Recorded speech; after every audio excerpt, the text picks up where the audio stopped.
Lorsque je parle d'égalité des droits civils et politiques des deux sexes, on me rétorque « Madame Olympe de Gouges, vous n'y pensez pas ».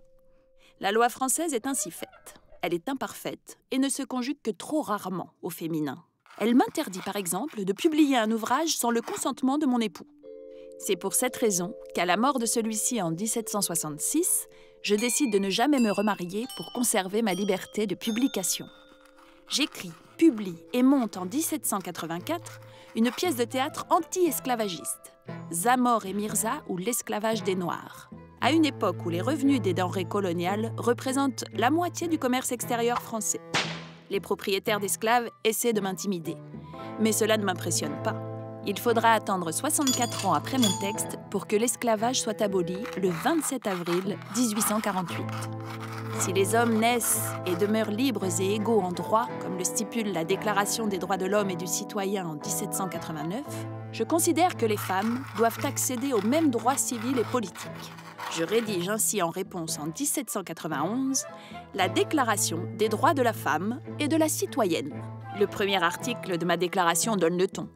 La femme naît libre et demeure égale en droit à l'homme.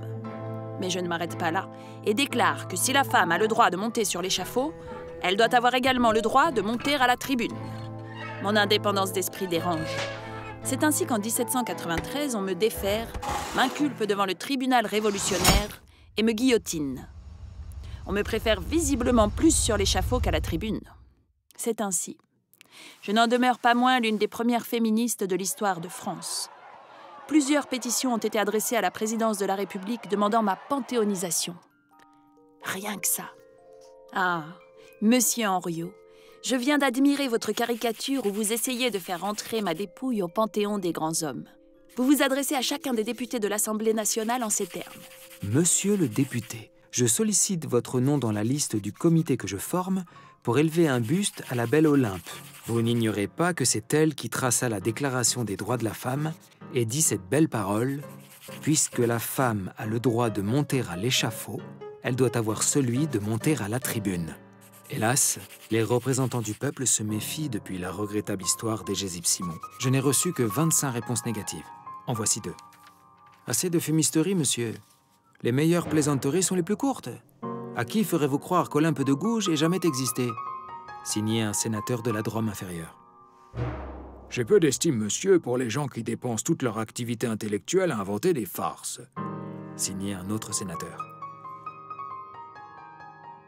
Vos dessins et textes, monsieur Henriot, me rappellent bien les bassesses dont les hommes politiques sont capables pour refuser à tant de femmes cet hommage posthume prestigieux.